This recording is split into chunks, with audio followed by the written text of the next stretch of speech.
तर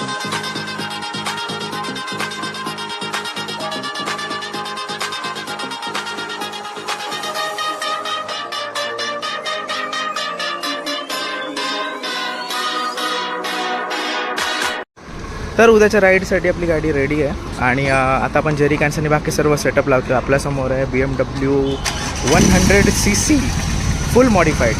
एक नंबर गाडी बनवली आहे दादाने. जस्ट आमचं बोलणं झालं. खूप छान राईड करतात आणि हायवे रायडर आहे समोरून. चला दादा. सोबत आहे तिकडे निंजा 1000 आपल्यासमोर. दादाने स्पीकर पण लावलेला आहे गाडीमध्ये आणि डॉमिनार देखील आहे. आज मॉडिफिकेशन कंप्लीट करून उद्याला आपण राईडला चाललो आहोत. आपली पेगासिस आता पूर्ण सर्विस्ड, पॉलिश, वॉश्ड आणि विथ जरी कॅन्स, वॉटर बॉटल संपूर्ण रेडी आहे. संध्याकाळी 4 वाजता आपण राईड स्टार्ट करणार आहोत आणि त्र्यंबकेश्वरला चाललो आहोत आपण. फर्स्ट हॉल्ट आपला तिकडेच आहे आणि उद्याच्या दिवसाला आपण संपूर्ण Nashik city, Brahmagiri fort explore करणार आहोत. भेटूयात राईडवर. नाईट राईड करत आता आपण पोचलेलो आहोत जव्हार तालुक्यामध्ये. इथून जर स्ट्रेट गेलो तर 32 किलोमीटरवरती डायरेक्ट नाशिक आणि जर राईट मारलं तर 50 किलोमीटरवरती कसारा आणि इगतपुरी. इव्हनिंग शॉट्स खूप छान होते. इव्हनिंग राईडला पण मजा आलेली आहे. आपण एक 40 मिनटामध्ये त्र्यंबकेश्वरला पोचतो.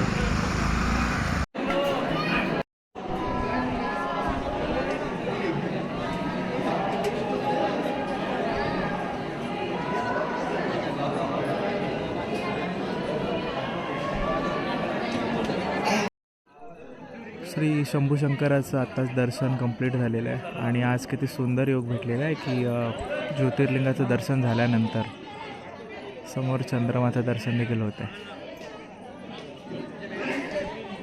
हर हर महादेव. श्री त्र्यंबकेश्वर ज्योतिर्लिंगाचं दर्शन आपलं कंप्लीट झालेलं आहे आणि लाईनमध्ये मीच सर्वात लास्ट होतो. त्यामुळे आता कुठेही जास्त काही गर्दी नाही आहे. पाहिजे तेवढा वेळ आपण आवारामध्ये फिरू शकतो या मंदिर परिसरामध्ये आणि खूप पीसफुल असं वातावरण आहे.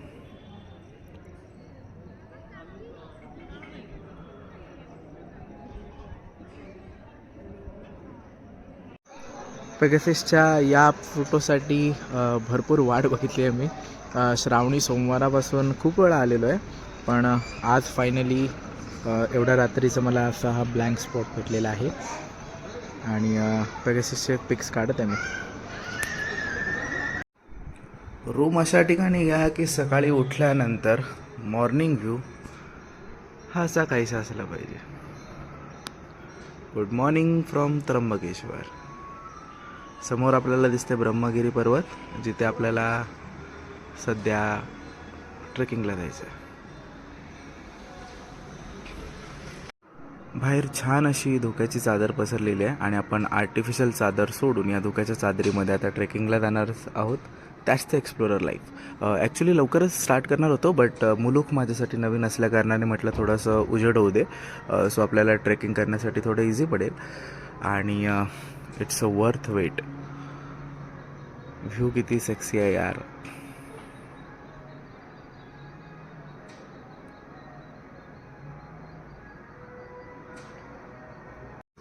सो एक रफ आयडिया देऊन टाकतो आजच्या ट्रेकबद्दल. हा समोर आपण पाहतोय दुर्ग भंडार, जिथे जुन्या काळामध्ये सर्व काही साठा वगैरे ठेवला जात असे आणि या साईडला समोर आहे ब्रह्मगिरी.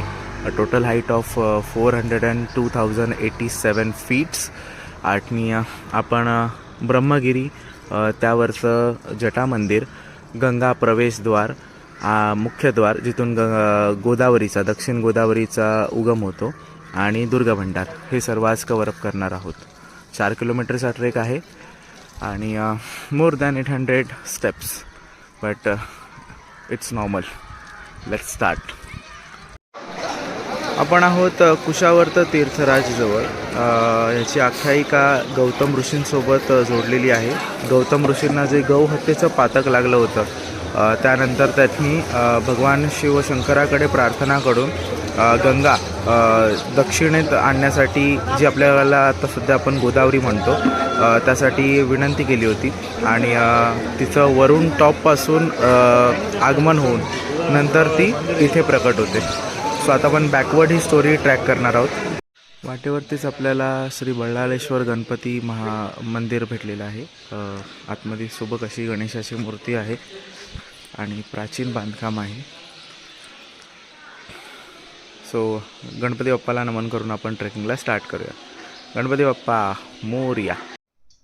ब्रह्मगिरीमध्ये एक साधारण 300 पायऱ्या चढल्यानंतर आपल्याला जुनी वास्तू भेटते. ही त्यावेळची धर्मशाला आहे, जी ऋषीमुनींना किंवा पादचाऱ्यांना रात्रीची राहण्यासाठीची ते सोय होत असे.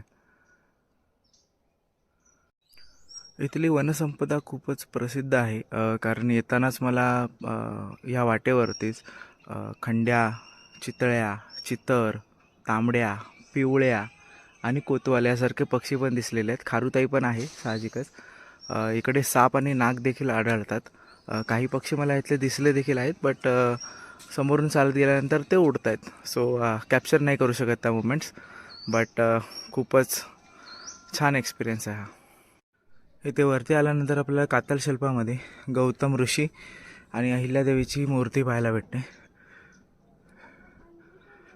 आख्यायिकाप्रमाणे इथे गौतम ऋषींनी गंगा परत येण्यासाठी शिवशंकराची आराधना केली होती.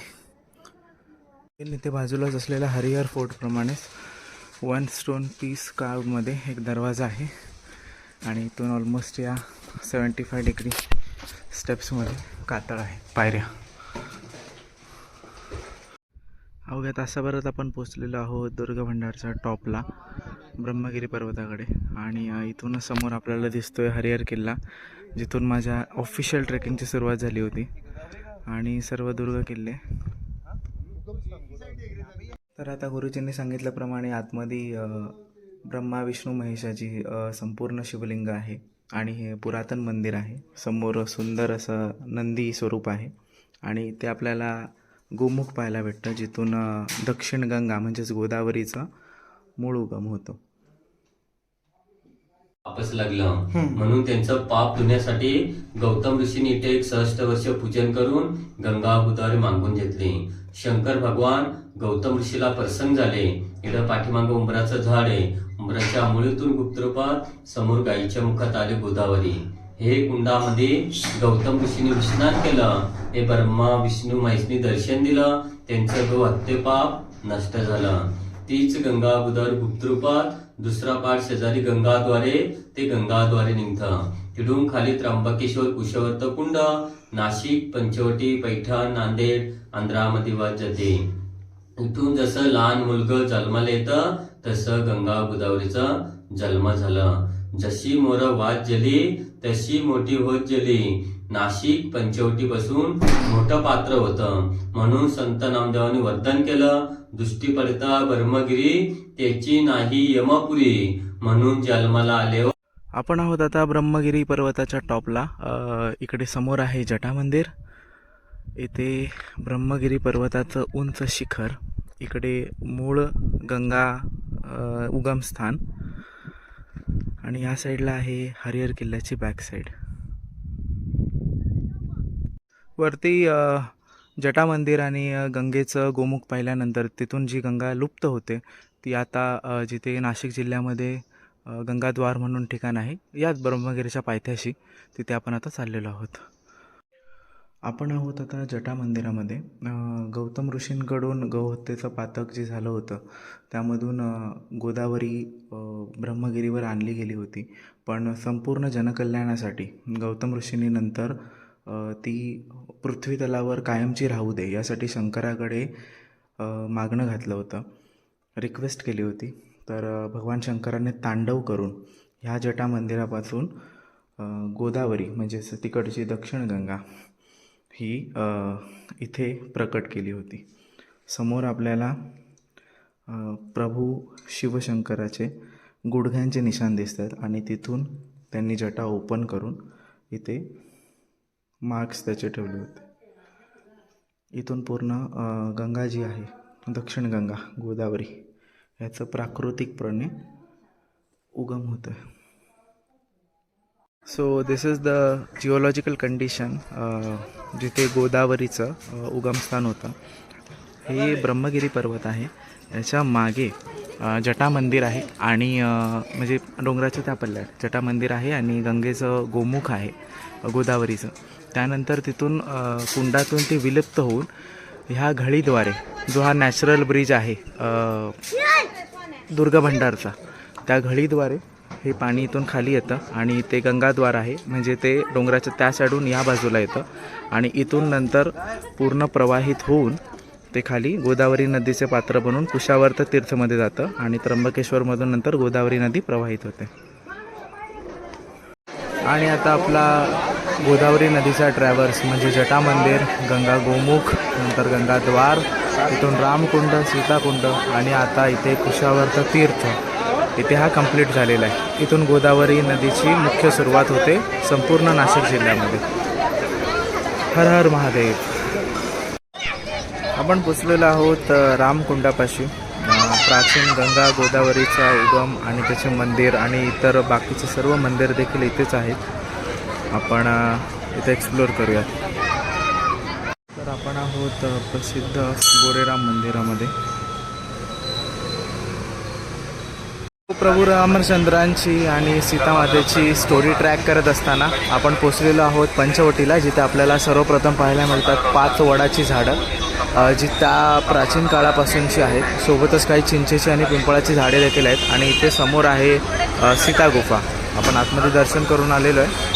खूप छान एक्सपिरियन्स आहे, बट आतमध्ये व्हिडिओग्राफी सध्या अलाउड नाही आहे, त्यामुळे आपण शॉर्ट्स घेऊ शकलो नाही आहे. नेक्स्ट कालाराम मंदिरला आता आपण व्हिजिट करतो. सीता गुफेच्या एक्झॅक्ट समोर तो पॉईंट आहे जिथे लक्ष्मण रेखा आणि सीतामातेचं हरण झालं होतं. सो इथे सीतामातेचं संपूर्ण जे काही आतमध्ये गुफेमध्ये सामान होतं ते देखील बाहेर ठेवलेलं आहे आणि एक्झॅक्ट गुफेच्या समोरच इथे लक्ष्मण रेखा आणि जिथून सीतेचं हरण झालं होतं ती जागा आहे.